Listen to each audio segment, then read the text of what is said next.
Tes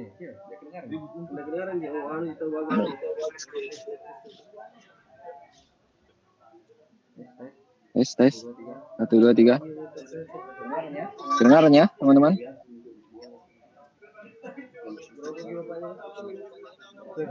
Ya kita mulai ya teman-teman. Biar menghemat waktu. Di Kairo udah malam ya. Bismillahirrahmanirrahim. Assalamualaikum warahmatullahi wabarakatuh. Innal hamdalillah nahmaduhu wa nasta'inuhu wa nastaghfiruh wa na'udzu billahi min syururi anfusina wa min sayyiati a'malina. May yahdihillahu fala mudilla lahu wa may yudlil fala hadiya lahu. Asyhadu an la ilaha illallah wa asyhadu anna Muhammadan abduhu wa rasuluhu. Amma ba'du. Sebelum kita belajar, mari sama-sama kita niat belajar ya. Mungkin yang sama kali kita biasanya punya adat istiadat sama-sama niat belajar ya, biar diberikan futuh, biar kita diberikan pemahaman gampang ya, gampang memahami muqarrar. Bismillahirrahmanirrahim. Nawaina ta'allum wa ta'lim wa tadhakkur wa tadhkir wa nafa wal intifa wa ifadata wal istifada wal kasba ala tamassuki bi kitabillahi wa sunnati rasulillah sallallahu alaihi wasallam wa du'a ila al-huda wa dilalata ala al-khair wa wajhillahi wa mardatihi wa sawabi wa qurbih ya fattah ya alim ya fattah ya alim ya fattah ya alim iftah alaina fathan qariban bi rahmatika ya arhamar rahimin. Oke, gimana kabarnya teman-teman semuanya? Semoga antum selalu sehat semua, rezeki antum selalu lancar, ya, urusan antum selalu dipermudah ya. Lagi antum masih masa-masa ini ya, ijraan di kampus. Ya, udah ada yang kena bukro belum ya? Haruslah, minimal antum 5 tahun di Mesir sekali kena bukro ya. Biar tahu rasanya udah sampai di depan Amusyun ya, udah paling depan ternyata kata ini bukro nafis ya nafis bukro ya ala kulli hal, nanti itu jadi cerita antum. Terus ada yang tahlil dan langsung saja ya teman-teman, kita mulai. Teman-teman yang baru ikut bimbel ini silakan download talhisannya di saluran, itu sudah ada ya, ada linknya, silakan antum download. Karena kita pakai talhisan ya, kalau kita pakai buku muqarrar antum, wah itu nggak bakal selesai, itu 300 halaman ya, hampir 300 halaman ya, 280-an halaman ya. Wah itu banyak banget ya, nggak mungkin kita selesai sampai 1 minggu 2 minggu. Jadi kita harus pakai talhisan ya. Talhisan yang ada di saluran itu hanya talhisan untuk 3 hari ya, 3 pertemuan. Aslinya itu kan 10 halaman ya kalau nggak salah. Aslinya talhisannya ada 39 halaman. Tapi kalau ada yang ingin mengakses lengkap, itu ada administrasinya dulu, nanti chat admin. Langsung aja ya teman-teman. Bagi kami lihat. Suaranya jelas ya teman-teman. Coba minta tolong ada yang monitor suaranya berisik atau suaranya putus-putus atau gimana.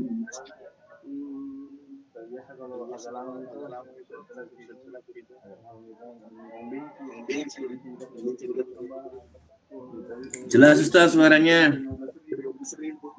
Oke. Syukurnya bisa dulu. Oke, kita mulai. Kemarin kita berhenti di halaman 3 ini ya, paling bawah ini, sebelum garis. Kemarin. Sekarang kita mulai di sini.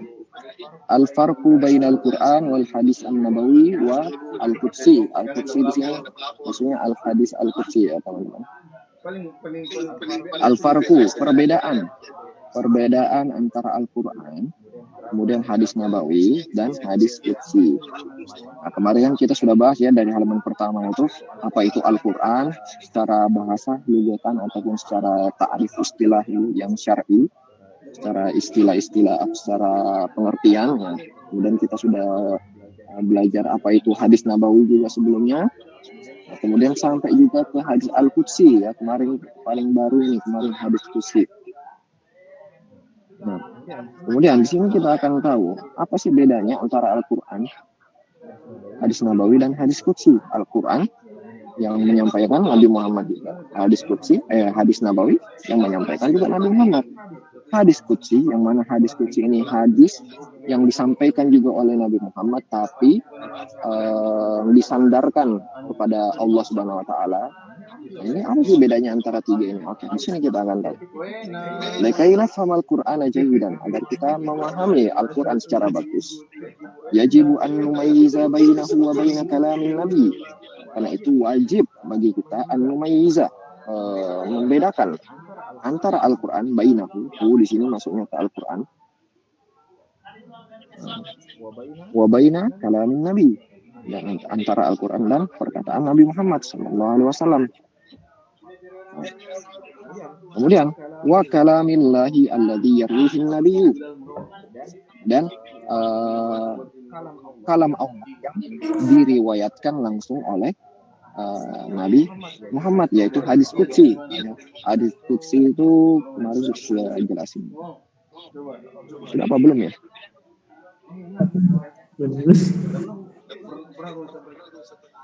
Oh belum ya, nanti di bawah ada hadis qudsi. Ya, hadis qudsi itu adalah hadis yang diucapkan oleh Nabi Muhammad, tapi di lafadznya itu seperti berasal dari Allah. Misalkan ya, bahwasanya Nabi Muhammad telah bersabda, Allah mengatakan bla bla bla bla bla bla bla bla, kayak gitu. Itu hadis qudsi. Oke, pertama, apa itu hadis an-nabawi? Ta'rifuhu wa kullu ma udifa lin nabi. Hadis Nabi, hadis an-nabawi, segala sesuatu udifa lin nabi, yang disandarkan. Udifa itu disandarkan atau dihubungkan. Udifa lin nabi, kepada Nabi Muhammad sallallahu alaihi wasallam, min qaulin au fi'lin au taqririn, dari perkataan, perbuatan, ataupun takrir ya, atau keputusan Nabi Muhammad, au sifatin, atau secara sifat-sifatnya Nabi Muhammad. Anwa'uhu, jenis-jenisnya hadis nabawi. Anwa' itu jenis-jenis ya.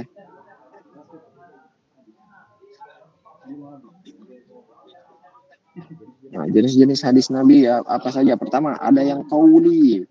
Nah, qauli itu berasal dari kata qaulun ya. Qala yaqulu qaulun, qauli. Hadis Nabi yang secara perkataan saja, misalnya mislu hadis innamal a'malu binniyat. Ini kan antum semuanya rata-rata hafal lah. Ini hadis yang pertama biasa kita pelajari dari pesantren ya. Ini kan langsung yang mengatakan langsung dari perkataan Nabi Muhammad tanpa disandarkan kepada Allah Subhanahu wa taala. Innamal a'malu binniyat wa innamal likulli imrin ma nawa. Ini sifat namanya hadis nabawi yang qauli, bersifat perkataan. Kemudian yang bersifat perbuatan, fi'ali. Mislu, contohnya gimana? Mislu af'alis shalah wal hajj allati alimaha lis-sahabati. Seperti segala amalia sholat ya, gerakan-gerakan sholat, af'alus sholat.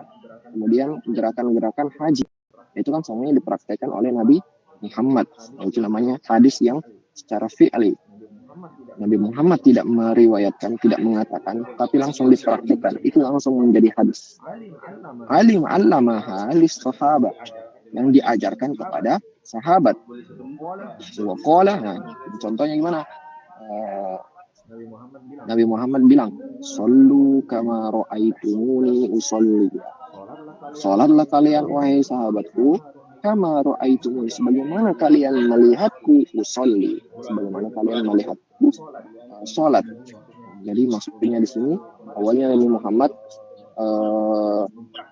mempraktekkan sahabatku gerakan sholat tuh kayak gini ya, dari takbir Allahu Akbar bla bla bla bla sampai salam, tasyahud akhir salam, kemudian di akhir Nabi Muhammad berkata, "Shallu kama ra'aitumuni usolli." Salatlah kalian wahai sahabatku sebagaimana kalian melihat salat yang tadi ini. Nah, itu maksudnya fi'ali, secara praktek.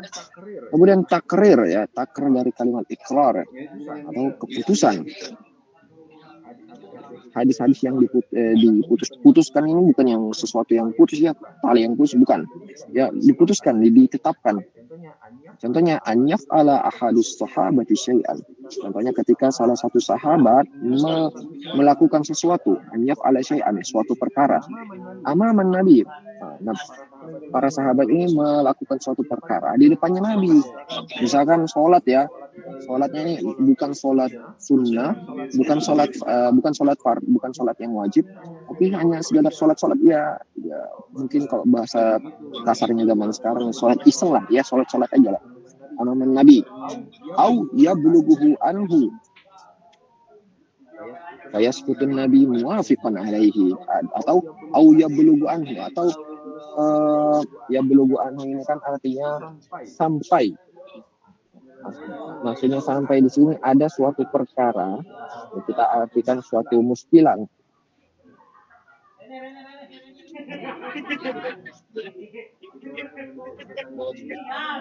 Ini sebenarnya bahasanya masalah ya, tapi mungkin antum belum terbiasa dengan kalimat masalah. Karena ada suatu permasalahan, muskilah sampai ke Nabi Muhammad. Terus apa responnya Nabi Muhammad? Entah itu ada sahabat yang mengamalkan sesuatu di depan Nabi, membuat ibadah baru atau membuat amaliah baru di depan Nabi langsung, kemudian atau ada suatu permasalahan atau ada suatu muskilah, misalkan ada para sahabat yang inilah berselisih karena berebut tanah atau gimana gitu. Sampai ke Nabi Muhammad berita ini, para sahabat berselisih. Itu apa responnya Nabi? Wa yaskutun nabiyyu. Nabi Muhammad diam, tidak merespon. Arti dari tidak meresponnya Nabi Muhammad sini muwafiqan alaihi. Diamnya Nabi Muhammad ini adalah berarti setuju atas perbuatan sahabat tersebut. Mungkin contoh ini ada contohnya. Mislu aklid dobbi ala ma'idatihi. Contoh memakan dob. Dob itu kalau antum cari di internet di Google itu kadal burung. Ya, kadal burung itu ini ya, sangat dicari-cari ya. Kadal burung ini dimakan para sahabat. Ma'idah ini hidangan makanan. Nah, ini ceritanya Nabi Muhammad dipanggil makan sama para sahabat, ada seseorang sahabat ya. Terus dihidangkan dob ini, kadal burung ini. Entah diolahnya kayak gimana ya, entah direbus atau gimana ya. Penting dihidangkan sebagai makan. Terus kan para sahabat ya memakan kadal burung belum pernah disyariatkan, tapi memang ini adatnya Nabi, adat orang Arab zaman dulu makan kadal burung. Tapi Nabi Muhammad belum pernah memutuskan hukum itu. Ketika itu pas banget ada Nabi Muhammad dihidangkan kadal burung ini, kadal inilah, kadal sup kadal misalkan. Terus apa kata Nabi? Saya nggak mau makan ini. Tapi kalau misalkan kalian mau makan, wahai sahabat itu silakan makan. Itu namanya takrir, ikrar. Ada keputusan dari Nabi bahwasanya ini boleh, walaupun Nabi Muhammad nggak mau. Karena mungkin Nabi Muhammad ya entah jijik, entah memang tidak mau makan makanan sembarangan ya, karena padal gitu ya. Nah itu namanya ikrar. Nah, kemudian au iqraruhu lis-sahabi alladhi kana yaqtimu salatahu bi qul huwallahu ahad.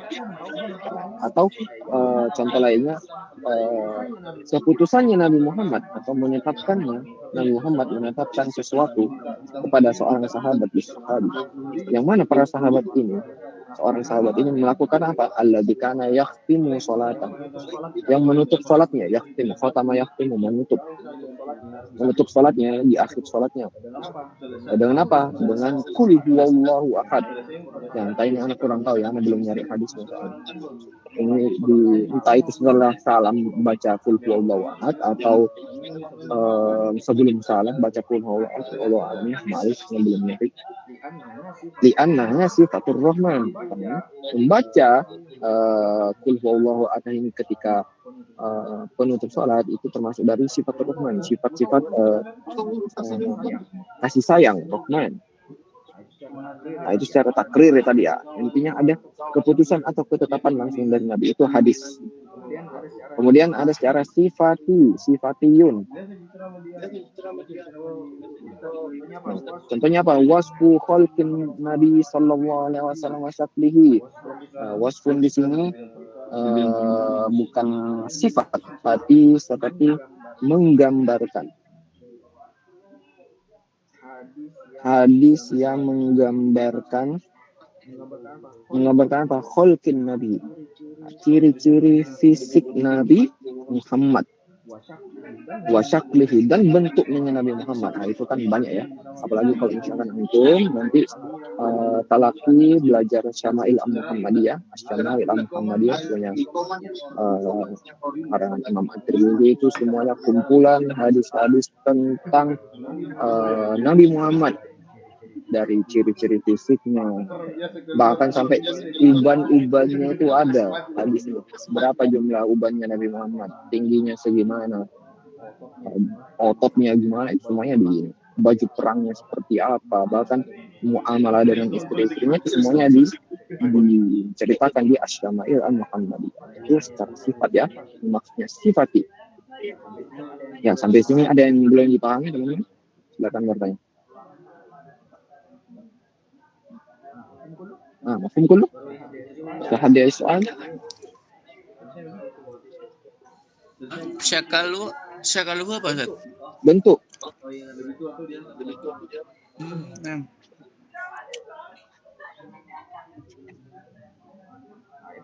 Nah, itu yang pertama ya, Al-Hadis An-Nabawi. Oke, sekarang kita geser ke hadis yang agak lain. Bukan agak lain ya, beda jenis. Al-Hadis Al-Qudsi. Apa itu hadis? Maknahu Al-Qudsi nisbatun, ini secara bahasa. Nisbatun lil Qudsi. Apa itu arti Al-Quds? Ya, kudus atau haratu wa ta'zim ya. Al-Quds artinya suci dan agung. Nah, secara bahasa Al-Quds. Sedangkan secara pengertiannya, secara definisi, ta'rif huwa kalamun yarwihi Nabi sallallahu alaihi wasallam. Perkataan yang diriwayatkan oleh Nabi Muhammad sallallahu alaihi wasallam. Wa yusniduhu au yansibuhu. Ya, yusnid atau yang sebut sama ya, menyenderkannya atau menghubungkan. Dihubungkan kepada siapa? Ilallahi ta'ala. Perkataan yang dilontarkan oleh Nabi Muhammad akan tetapi disandarkan oleh Allah, pada Allah. Contohnya apa? Sigotuhu. Sigonya ini bentuk kalimatnya. Sigo bentuk kalimatnya.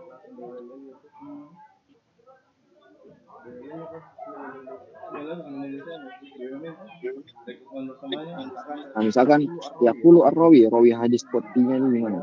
Qala Rasulullah sallallahu alaihi wasallam fima yarwihi an rabbih. Bahwasanya Rasulullah sallallahu alaihi wasallam bersabda, fima yarwihi an rabbih, yang mana diriwayatkan dari Tuhannya. Fima yarwihi an rabbih, ini salah satu contoh redaksi atau bentuk kata dari hadis itu. Bahwasanya Nabi Muhammad berkata yang mana perkataan ini diriwayatkan dari Tuhannya langsung. Atau qala Allah Ta'ala, atau misalkan Nabi Muhammad langsung bilang qala Allah Ta'ala, kemudian dilanjutkan dengan contoh ininya, perkataan Allah ya, bukan ayat Al-Qur'annya tapi langsung dengan lafaz Arabnya. Misaluhu, contohnya. Nah, ini.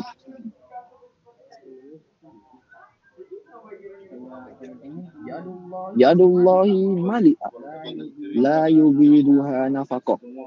Nah, yadullah, tangan Allah, ini perkataan Nabi Muhammad tapi disandarkan kepada Allah. Yadullahi mali'ah. Tangannya Allah itu akan selalu terisi. Mali'ah dari kata imla ya. Mali'ah itu akan selalu terisi. La yubiduha nafaqah. Yubidu itu artinya berkurang. Tidak akan berkurang sedikit pun walaupun sering berinfak, itu maksudnya. La yubiduha nafaqatun. Nah, ini mungkin antum kurang bisa menggambarkan ya. Oke, kita coba contoh sini.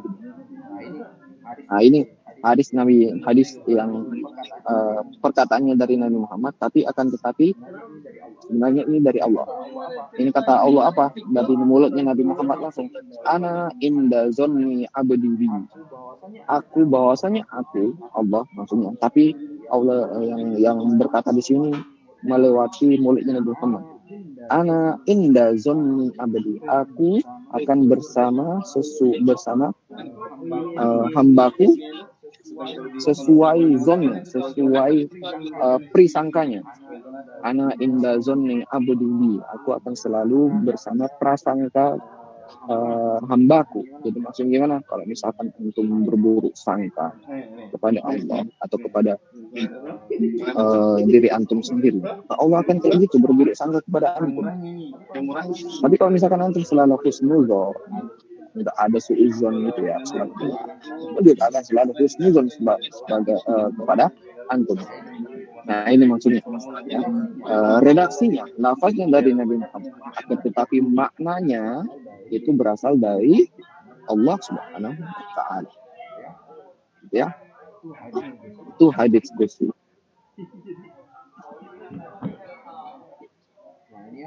Nah ini ya perbedaan antara hadis Nabi dan hadis qudsi, kemudian Al-Quran. Al-Quran tadi kan di atas sudah dijelaskan ya teman-teman.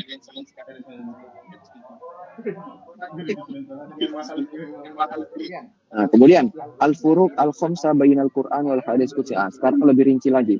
Tadi perbedaan antara hadis Nabi dan hadis qudsi, sekarang perbedaan antara Al-Quran dan hadis qudsi, teman-teman. Oke, ada 5 perbedaan. Al-furuq al-khamsa, 5 perbedaan. Hunaka furuqun jauhariyatun. Jauhariyah itu inti ya. Bainahuma, di antara keduanya, di antara Al-Quran dan hadis qudsi. Ahamuha, perbedaan yang paling penting apa? Pertama, dari segi ijaz, dari segi mukjizat. Atau ijaz kemarin kita sudah bahas ya, ijaz itu yang sesuatu yang melemahkan. Nah, Al-Quran itu banyak yang menantang, tapi ketika Al-Quran menantang balik, nggak bisa dijabani atau tidak bisa dijawab tantangannya Al-Quran. Itu namanya al-ijaz, mukjizat.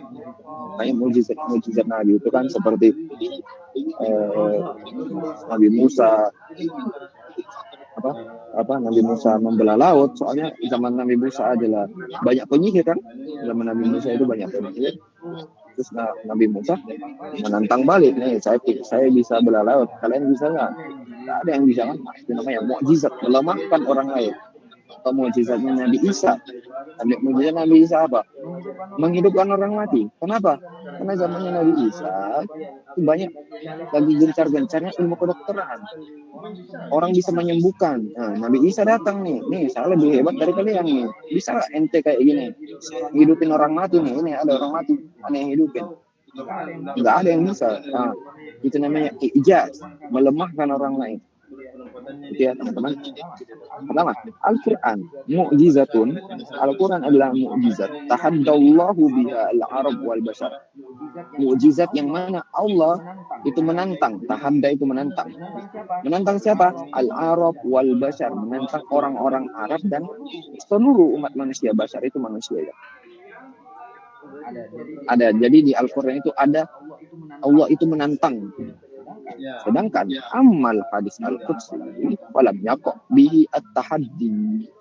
Sedangkan hadis qudsi tidak ada di dalamnya lam yaqo bihi at-tahaddi, tidak ada di dalamnya unsur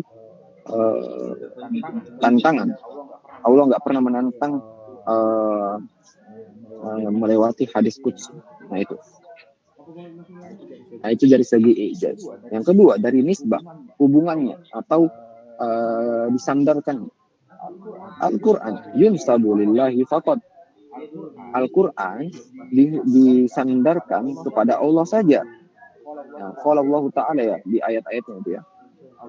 Allah sendiri yang berkata. Ammal hadis al-qudsi, sedangkan hadis qudsi ya tadi kita sudah baca. Qad yurwa mudhafan lin nabi, diriwayatkan, disandarkan Nabi, di mudhafan lin nabi, diriwayatkan akan tetapi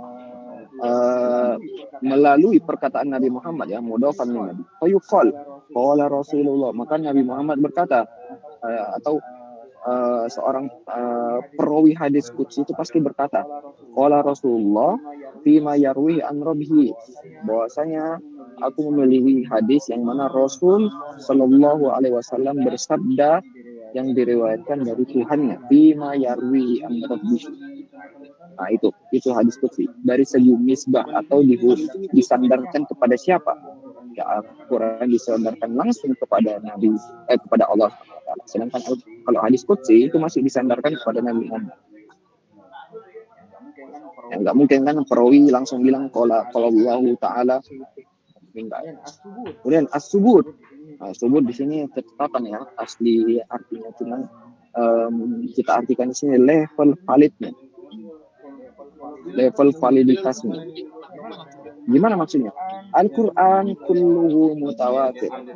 Al-Quran semua ayatnya dari ayat pertama Al-Fatihah sampai ayat terakhir An-Nas semuanya mutawatir. Apa itu mutawatir, Ustaz? Kita artikan saja riwayatnya yang kuat.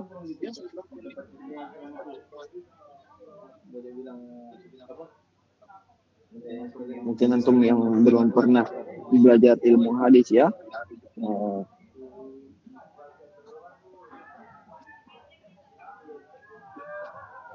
ya kalau di ilmu hadis kan ada mutawatir, ada ahad. Mutawatir itu sangat kuat banget hadisnya, paling atas, nggak bisa dibantah. Sedangkan kalau ahad itu masih di bawah, nah, itu masih bisa dibantah-bantah sedikit.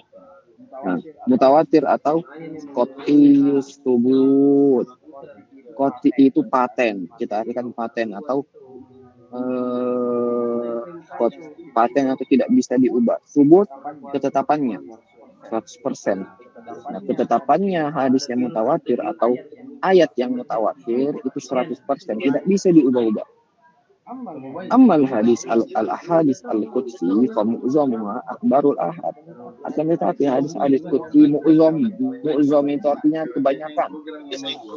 Nah, kebanyakan hadis qudsi itu apa? Akbarul ahad. Akbar itu kita artikan hadis.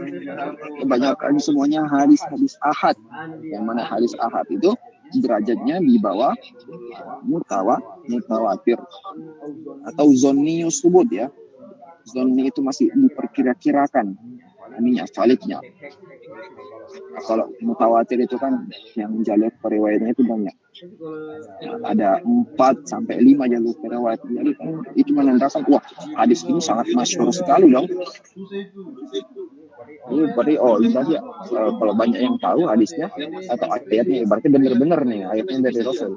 Nah, kalau yang ahad, nah ini cuma ada 2 jalur, 1 atau 2 jalur. Nah itu orang ragu, ini beneran apa dibuat-buat nih sama 2 orang. Nah itu mutawatir, zonni, makanya masih diperkira-kirakan. Yang mana akhbarul ahad wa qad yakunu fiha as-sahih wa dhaif. Yang mana hadis qudsi itu yang ahad ya, yang hadis ahad itu bisa saja sahih, bisa saja dhaif. Berbeda mutawatir, tidak mungkin mutawatir itu dhaif, pasti sahih. Nah itu secara level validnya. Kemudian yang keempat, al-lafzu dari segi lafaz dan makna. Perbedaan antara Al-Quran dan hadis qudsi apa? Al-Quran lafzuhu wa maknahu minallah.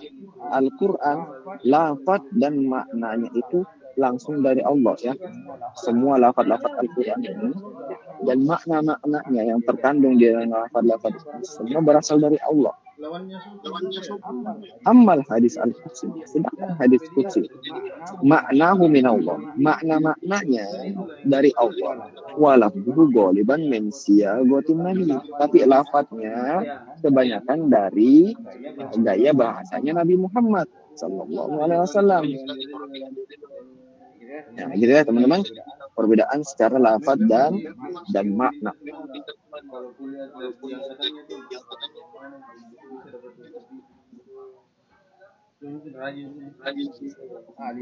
Lidzalika tajuzu riwayatuhu bil makna indal muhaddisin. Karena itu hadis qudsi atau hadis-hadis yang lainnya itu ya tajuzu riwayatu, boleh diriwayatkan bil makna, secara makna aja, enggak apa lafaz hadisnya itu enggak terlalu boleh, enggak harus ketiplek, ya enggak harus persis banget, ya bolehlah bil mana asalkan tidak terlalu melenceng. Indal muhaddisin, menurut ulama hadis itu ulama hadis itu dari segi lafaz dan makna. Kemudian perbedaan dari segi at-ta'abbud, ta'abbud dari segi ibadah, atau kita artikan segi pahala lah. Gimana maksudnya, Ustaz? Al-Qur'an nata'abbadu bi tilawatihi fi shalah. Al-Qur'an itu bisa bernilai pahala bi tilawatihi ketika kita membacanya dalam sholat atau di luar sholat. Walikulli harfin asyru hasanat. Setiap huruf dari ayat Al-Qur'an, ya misalkan alhamdu itu ada alif, ada huruf lam, ada huruf ha, ada huruf mim, ada huruf dal. Likulli harfin, setiap hurufnya 10 pahala, ada 10 kebaikan. Itu ayat Al-Quran ya.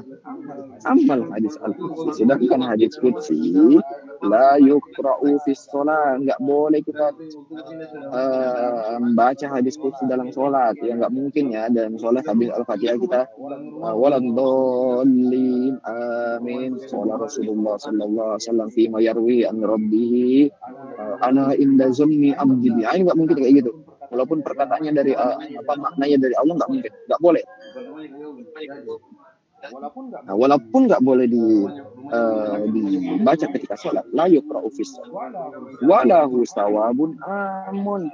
Akan tetapi hadis Qudsi itu punya pahala, tapi secara umum ya, nggak ada seperti pahalanya seperti ayat Al-Quran tadi ya, setiap huruf ada unsur pahala ya, enggak kayak gitu hadis Qudsi. Ini pahalanya secara umum aja. Misalkan antum belajar hadis Qudsi itu ada pahala, untuk belajar menghafalkan satu hadis Qudsi itu ada pahala. Walaisa kathawabi ahrufil Quran, tidak seperti pahalanya huruf-huruf Al-Quran. Itu 5 perbedaan antara Al-Quran dan hadis Qudsi. Nah, itu ya teman-teman, mana yakin ini pasti masuk soal ini. Tadi bukunya Al-Qudsinya. Nah gitu ya teman-teman. Oke, sekarang kita masuk ke definisi ulumul Quran. Nah, tadi pertemuan sebelumnya kita sudah belajar tentang ulumul Quran. Tapi itu secara makna amnya. Nah, ini ya. Ini di halaman 2, ini secara umum ya. Akan tetapi, nah kalau nanti di soal teman-teman, apa itu ulumul Quran, antum jawabnya. Antum jawabnya ini teman-teman. Ulumul Quran, kafan min mudawan, fan itu disiplin ilmu. Mudawan disiplin ilmu yang sudah disusun, mudawan. Laqabun lil ilmi ya, laqab ya, julukan pada suatu ilmu, itu ulumul Quran, sudah menjadi suatu ilmu. Gimana maksudnya? Ba'da an kanatil ulum mutafarriqah. Nah, ini sejarah singkatnya ya. Kenapa dinamakan ulumul Quran? Ketika setelah al-ulum mutafarriqah, ketika ilmu syariat itu semuanya mutafarriqah, itu terpisah-pisah, usul sendiri, fikih sendiri, balaghah sendiri, apalagi dan ilmu syariat lainnya semuanya terpisah. Jumi'at fi ilmin wahidin, semuanya dikumpulkan dalam satu ilmu. Ya, dari ilmu fikih, ilmu tafsir, ilmu qiraat, ilmu apalagi balaghah dan lain-lain, itu dikumpulkan menjadi gabung satu ilmu. Suminya ulumul Quran. Maka semua gabungan ilmu ini menjadi ulumul Quran. Yang mana fikih bisa menjelaskan Al-Quran. Di pertemuan pertama kita sudah jelaskan bahwasanya ulumul Quran adalah ilmu-ilmu yang bisa menjelaskan apa sih itu Al-Quran. Balaghah bisa menjelaskan apa sih kandungan Al-Quran. Terus apalagi usul fiqh apalagi bisa menjelaskan kandungan Al-Quran apalagi dan lain-lainnya, apalagi nahwu ya. Kita mendengar. Anak saranin. Mutafarriq apa Ustaz? Mutafarriq itu terpisah. Ya, anak saranin teman-teman, kita kalau di Mesisir itu biasanya kita ada belanja bulanan ya, tradisi ya. Kalau misalkan kita habis dapat uang kiriman dari orang tua ya, atau misalkan habis gajian, kita biasanya nabung buat beli buku turos. Nah, kalau nanti antum ada uang, antum cari buku I'rabil Quran punya Syekh Usman. Nah itu, soalnya kita di Al-Quran ini di Indonesia ini nggak ada yang jual kayak gini. Karangan beliau, wah itu bagus banget karangan beliau. Lagi nanti antum mau ambil tafsir ya, ini sangat penting. Soalnya di Indonesia ini orang ambil jurusan tafsir, misalkan ada yang kuliah di UIN ya, pernah kuliah di UIN, apa sih yang mereka pelajari itu ya metode barat. Nah, makanya antum bersyukur sebagai Azhari ya, bisa belajar ya. Oke, langsung saja. Pengertian ilmu Quran itu apa? Ta'rifu ilmun yajma'u mabahisa, suatu ilmu yang mengumpulkan pembahasan-pembahasan tata'allaqu bil Quran, yang berhubungan dari Al-Quran. Min haisu, dari segi apanya? Nuzulihi, dari segi diturunkannya Al-Quran. Wajam ini, dari segi gimana sih Al-Quran itu dikumpulkan ya. Mungkin antum belum pernah belajar ilmu Al-Quran ya. Al-Quran kan turun dari Allah ke Nabi Muhammad, nggak langsung satu buku gitu, enggak dong, itu ada prosesnya. Kemudian tartibi, dari segi ininya, penyusunannya ya, apakah benar? Kenapa sih Al-Fatihah itu harus paling pertama? Kenapa An-Nas harus paling terakhir? Kenapa setelah Al-Fatihah harus Al-Baqarah?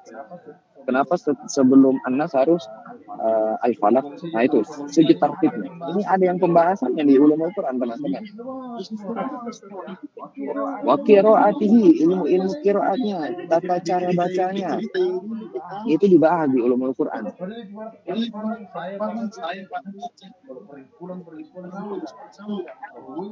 Nah, gitu ya teman-teman.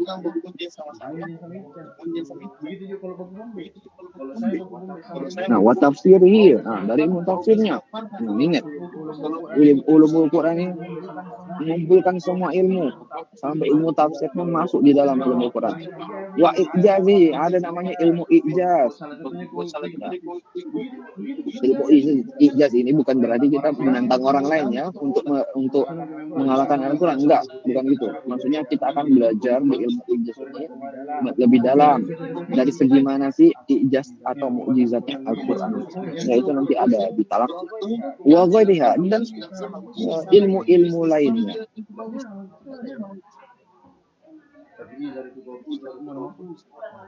Nah gitu ya teman-teman.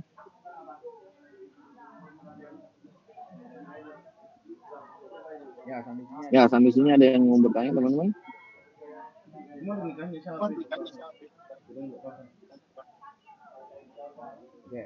Oke, selanjutnya kalau ada yang bertanya. Al-farqu anil ulum al-munfarida, perbedaan ulumul Quran dan dari ulum al-munfarida, ilmu yang sendiri. Maksudnya ilmu sendiri gimana? Oke, lihat di sampingnya. Misalkan ilmu tafsir wahdahu, ilmu tafsir secara sendirinya. Ya bahasu fil makna faqat. Ilmu tafsir itu hanya membahas Al-Quran dari segi maknanya saja.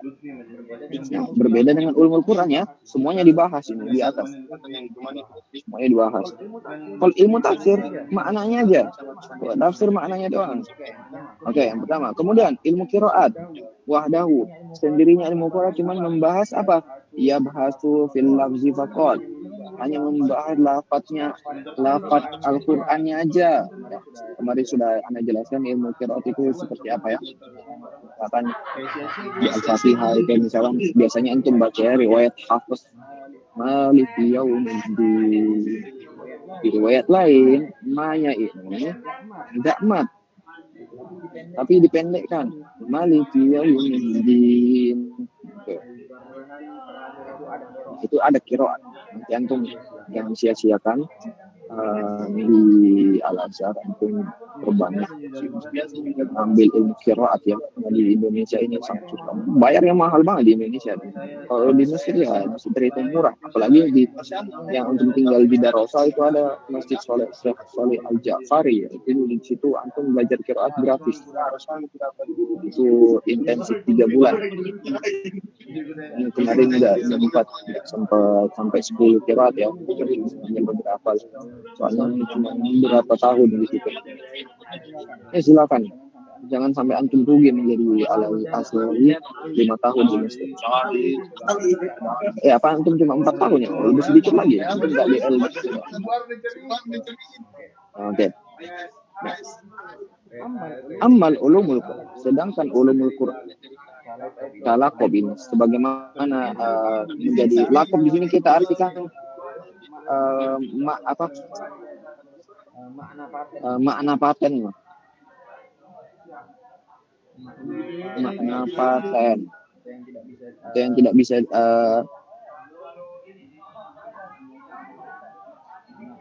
makna paten suatu ilmu.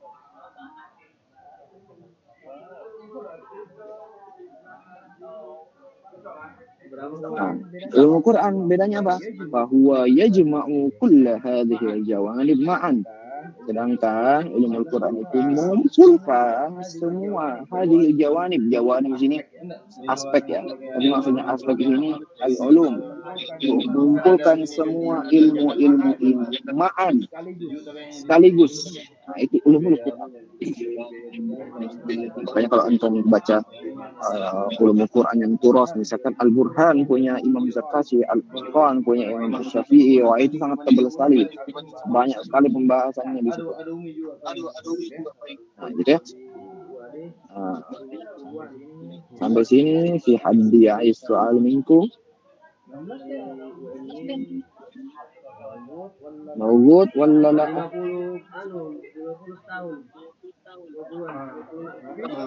Habis?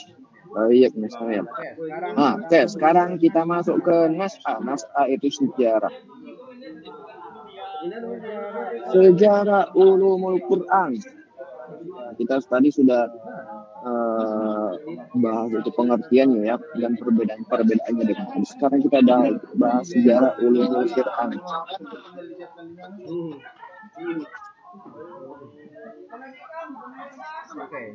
Oke, Nas'a itu sejarah ya, awal mula. Nas'atu hadal ilmi wa tatawuruhu. Tatawur itu perkembangannya. Kaifa bada'a hadal ilmu wa kaifa wasala ilaihi. Bagaimana sih awal mula ilmu Al-Qur'an ini, ilmu Al-Qur'an ini? Wa kaifa wasala ilaihi. Dan bagaimana sih caranya ilmu Al-Qur'an itu bisa sampai kepada kita? Bahkan kita yang bukan orang Arab bisa sampai ini ilmu Al-Qur'an. Oke. Pertama dimulai dari zamannya Nabi Muhammad, akhir Nabi. Gimana ceritanya ini? Ada 3 poin. Pertama, karena Nabi yablughu sahabat Al-Qur'an. Nabi Muhammad menyampaikan Al-Qur'an kepada para sahabatnya. Wa yufassiru lahum ma yas'ubu alaihim fahmuhu. Dan Nabi Muhammad menafsirkan lahum kepada para sahabat. Menafsirkan apa? Mayas ubu alaihim fahmu.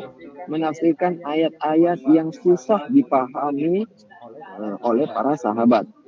Itu awal mulanya.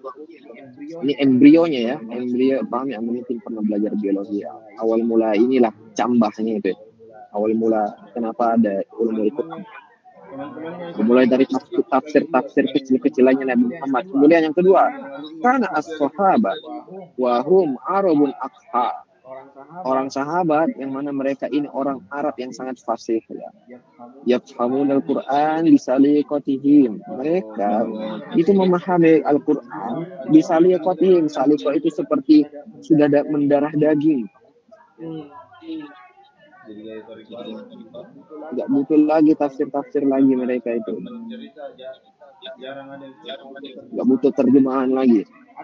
Akan tetapi wa idza ashkala alaihim syai'un sa'alu an-nabiy. Tapi misalkan ya ada suatu ayat yang ashkala alaihim, yang tidak bisa mereka pahami ya, walaupun mereka orang Arab asli, ada juga beberapa ayat yang mereka tidak bisa pahami. Kalau misalkan seperti itu gimana? Sa'alu an-nabiy, mereka langsung bertanya. Bisa langsung bertanya ke Nabi dong. Ya nabinya masih hidup dong. Gitu ya. Sebagaimana kama sa'aluhu an makna zulm fi ayat. Bagaimana mereka, contohnya ini, sebagaimana mereka bertanya, para sahabat bertanya kepada Nabi Muhammad tentang apa? Makna az-zulm. Makna dari kalimat al-zulm di ayat, pada ayat walam yalbasu imanahum bizulmin. Ayat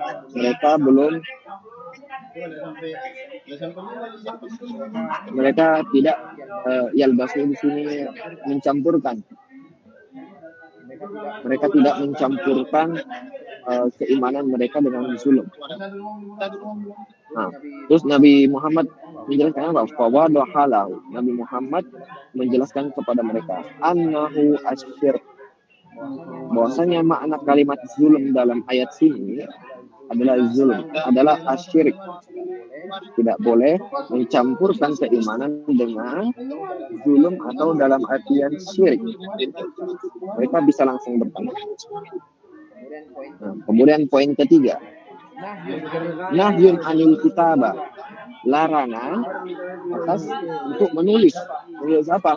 Kayak kita akan tahu. Fil bidayah, di awal mulanya. Mana an-Nabi sallallahu alaihi wasallam? Mana itu melarang ya. Nabi Muhammad melarang apa? Kitabata ayyi syai'in ghairal Qur'an. Nabi Muhammad melarang menulis segala sesuatu, ayyi syai', kecuali ghairal Qur'an, kecuali Al-Qur'an. Jadi hadis Nabi nggak boleh dicatat, nggak boleh ditulis kecuali Al-Quran. Mislu al-ahadis, ini contoh yang dilarang. Tujuannya apa? Hatta la yakhtalita al-Quran bi ghairihi. Sampai agar tidak tercampur. Yakhtalit itu bercampur. Tidak tercampurnya Al-Quran dengan yang lainnya. Yang lainnya di sini misalkan hadis ya. Agar Al-Quran tidak tercampur dengan hadis. Nah, ini awal mulanya, embrionya dari zaman Nabi. Kemudian kita masuk ke era para sahabat. Harus sahabat. Itu kemauannya para sahabat.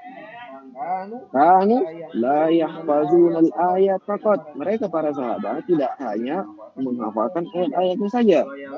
Bal yata'allamuna.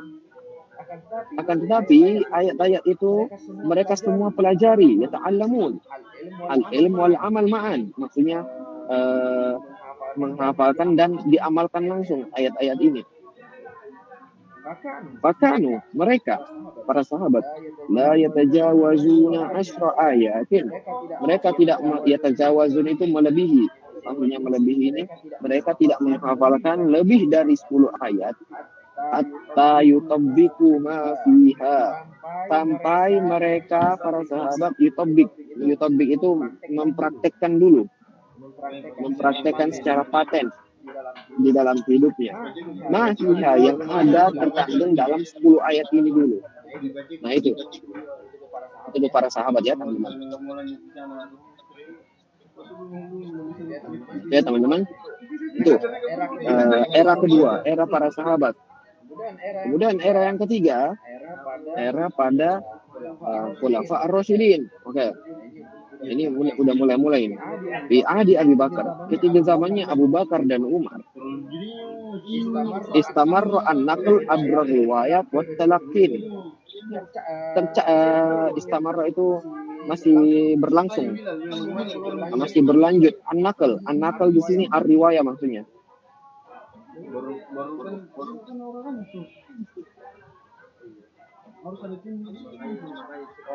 Oh, kita artikan an-naql di sini penjagaan Al-Qur'an.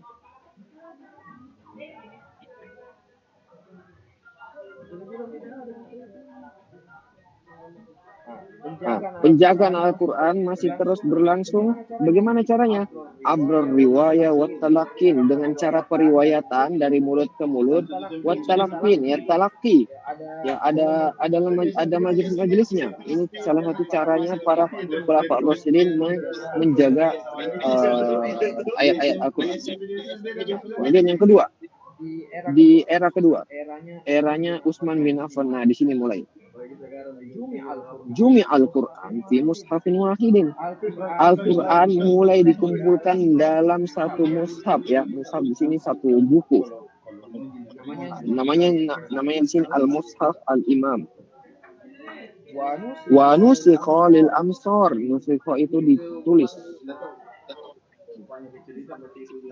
Lil amsar itu artinya negara-negara atau seluruh penjuru dunia.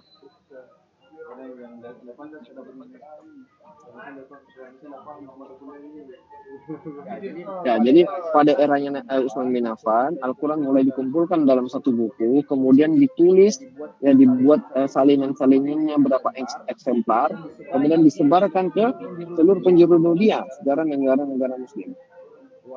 Wahada kana bidayatu ilmi rasmil Quran. Dan eranya ini eranya Utsman bin Affan, bidayatu ilmu tafsir. Awal mulanya ilmu rasam. Rasam itu menulis, ya. Bukan resmi tapi menulis.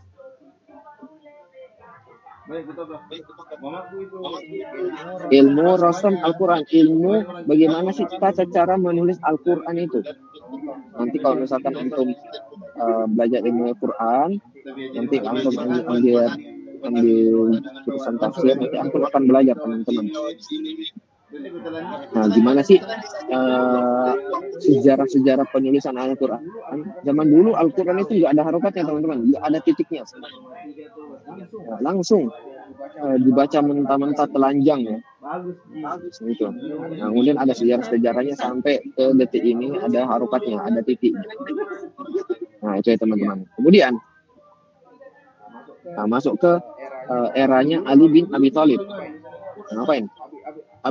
Ali bin Abi Thalib ngapain? Menyuruh Amaro Aba al-Aswad ad-Du'li atau ad-Du'ali. Ali bin Abi Thalib menyuruh Abul Aswad ngapain? Biwati qawaidin nahwi, untuk membuat kaidah-kaidah nahwi. Ya, di sini mulainya kan Abul Aswad ad-Du'ali ini orang yang pertama kali membuat nahwu.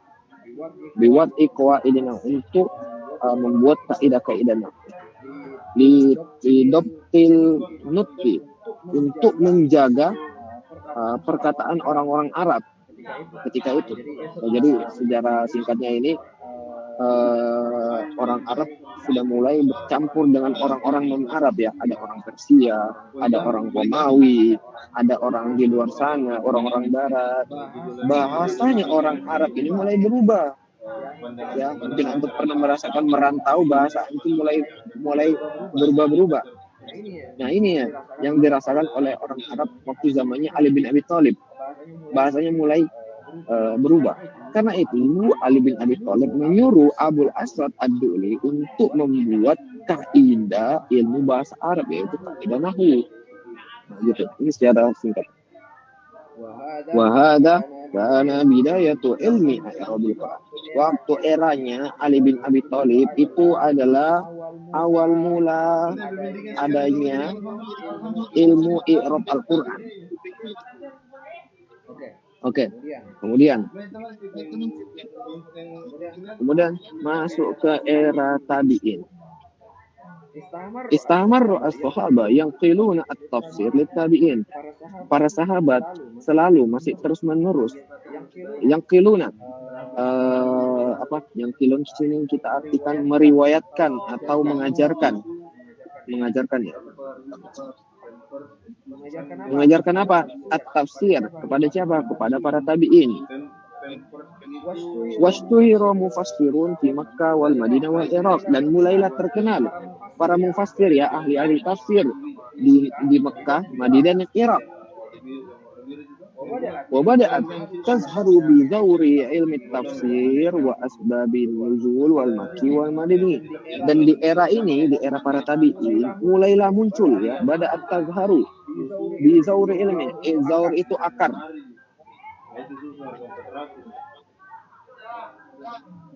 Mulainya muncul ilmu tafsir di sini. Wa asbabin nuzul, ilmu asbab nuzul ya. Mungkin antum yang belum pernah belajar ilmu asbab nuzul,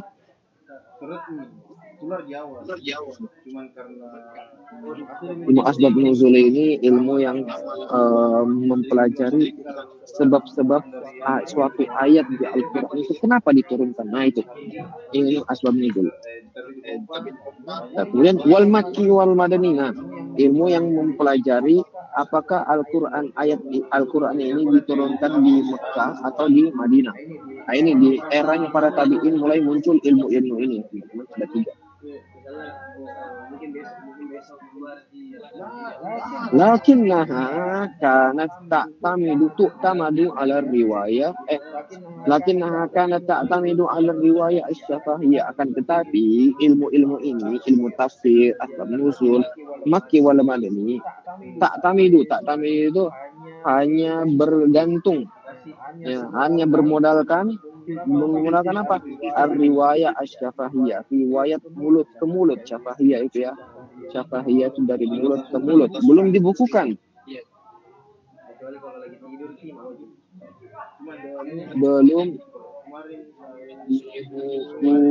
Bukan, masih secara inilah, secara dari mulut ke mulut.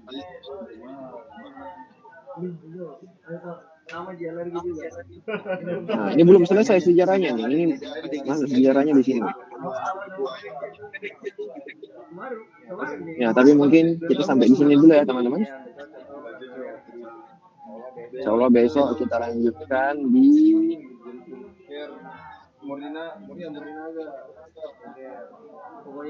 ya, besok kita lanjutkan.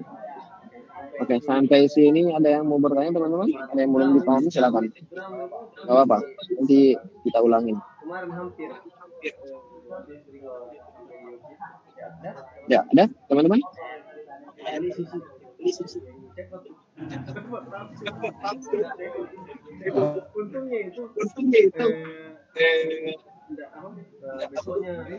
Habis? Ya, ini Iqbal. Mafhum kullu? Masih mafhum kullu?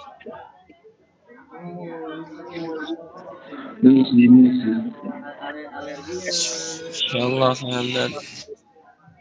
Oke, karena semuanya sudah paham, semoga ini ya, Al-Hisan ini bisa mempermudah antum lah, bisa menghemat waktu antum untuk membaca buku ya. Dia 300 halaman, hampir 300 halaman itu ngafalinnya gimana? Itu ada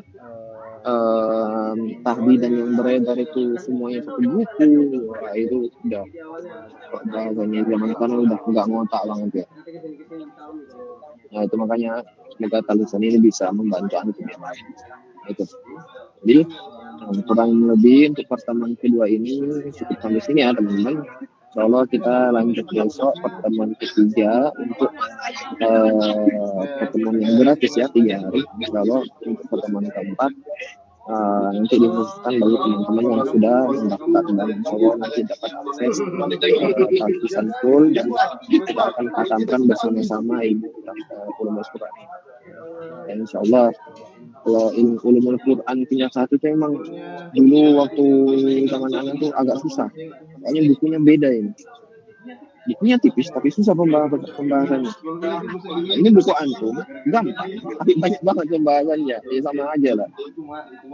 Nah, itu ya. Jadi banyak dulu hampir banyak yang kena rosek ulumul Quran mantik nahu itu pelajaran yang sangat diremehkan. Kalau fikih, tari sunnah dulu tari sunnah itu buku yang anak pakai waktu angkatan anak itu tipis banget, itu gampang banget. Beda sama buku antum sekarang ini 150 halaman.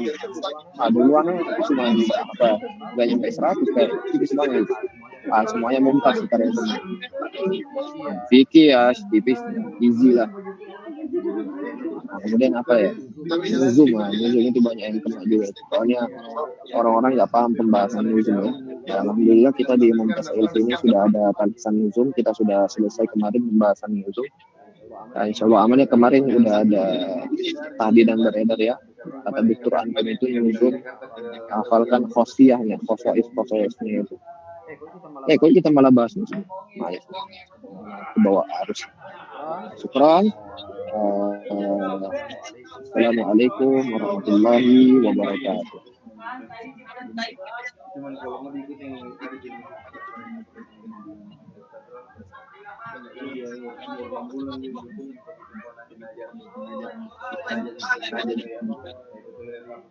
Tapi saya itu kayak jadi